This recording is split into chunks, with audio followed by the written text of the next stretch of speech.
Hey everyone, and welcome to another gtaonline Money Fronts DLC video here on the channel. In this one, we're going to go over the patch notes, the changes made within the update that aren't directly tied into the main content itself. And some of the changes they made to the game today are very substantial, so let's not waste any time and get right into it. First up, the Terabyte saw a couple of fixes. It will no longer show blips for previously collected collectibles on the collectibles scanner. I know that was an issue for a lot of people, and a very frustrating one at that. But the Terabyte also got a fix to its missile launcher. Before, when someone was using it, it wouldn't really animate at all, so the missiles would look like they just are coming out of thin air. Now the missile launcher actually moves where the player in the back is aiming it, which is how it was always made to work, but it's just been bugged for quite some time now. I believe since the next-gen versions of the game released, it's been bugged. So it's great to finally see that being fixed. Cutscenes can now be skipped on mission replays. Now, I haven't exactly tested which ones are skippable or not, but I believe people have said that the Dr. Dre ones can be skipped, and I would assume the Bogdan one as well. Those are the two longer cutscenes that come to my mind anyways. So a great quality of life change there. Ammunition used during survivals will now be restored when returning to free mode. And this is good. It makes it so you don't just use the money you earned from the survival to buy the ammo you used during that survival, thus making you earn nothing in the end. Arena War AP base reward rates have been doubled. Now, I doubt that's going to bring people back to Arena War, but I guess it helps at least a little bit. The global signal timer for cell missions is now 60 seconds across the board. I believe before it was only 10 seconds, so that's quite the big jump, and in some very rare cases, that might actually be enough to finish a cell mission before the global signal even pops up for all the other players in the lobby. And to go along the topic of cell missions, the Boxville cell mission has of course been removed from the game, which we've known about pretty much ever since they talked about the DLC. Now for a couple of amazing changes to the RC vehicles. You guys know how much I hate RC cars, especially people that spam them. Well, Rockstar have listened to the complaints because now all three RC cars, the RC Bandito, RC Tank, and RC Personal Vehicles, have a 5-minute cooldown. Now, it doesn't operate on the same timer. It's not a universal cooldown. They still are all separate. But this will help drastically with RC car spam. But that's not all, because they can also now be hard countered with the EMP launcher or really any EMP blast. Yes, you heard that right. Upon hitting any of the RC cars with an EMP, it will kick the user out of the RC car and trigger the cooldown. This is such a nice change, and is actually the exact change that I proposed in one of my videos a while back. Because now those near impossible to blow up electric RC personal vehicles will not be able to just wreak havoc untouched.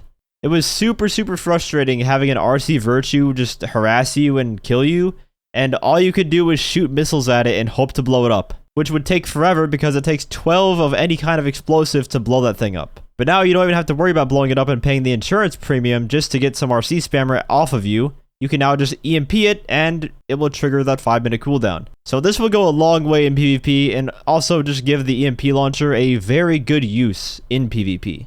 A couple of things that I didn't see in the patch notes: the Perico pistol can now be used as a drive-by weapon. And the Perico pistol is actually one of the strongest damaging pistols in the game next to the marksman pistol. And if you pair this with BST, it can do some serious damage, especially at a distance where the heavy revolver would fall off. However, if you're trying to shoot at vehicles, you're probably still better off shooting them with the FMJ heavy revolver just because it has the FMJ damage modification to it.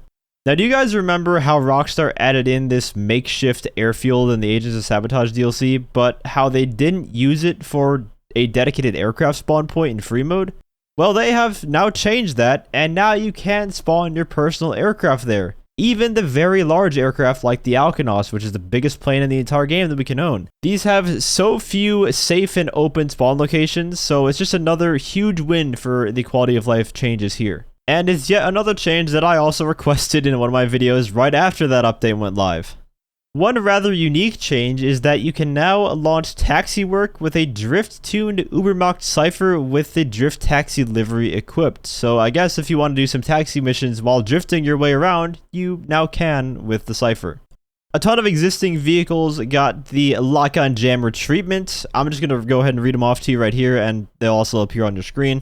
The Albany Hermes, the Anis Hellion, Shafter LWB and LWB Armored, the Benefactor XLS and XLS Armored, Coil Raiden, Dinka Akuma, ETR1, the Enos Cognoscenti, both the armored and non-armored variants, the Paragon R, Lampadati Viserys, Ocelot Swinger, Overflata Morgan, Pegasi Torero, Fister 811, Fister Comet, Progen GP1, Progen Tyrus, Shyster Deviant, the Hakuchu, the Ubermacht Revolter, SC1 and Zion Classic, Vapid Stanier, Albany VSTR, Anis Euros, Anis Remus, Benefactor Dubsta 6x6, the Bravado Dorado Cruiser, the Declasse Impaler LX, the Gallivantular Baller LELWB Armored, Calico GTF, Karen Karuma, Nagasaki Shinobi, Obey 10F and 10F Wide Body, the Ocelot Jugular, Entity MT, Torero XO, Devasta 8, the Hakuchu Drag,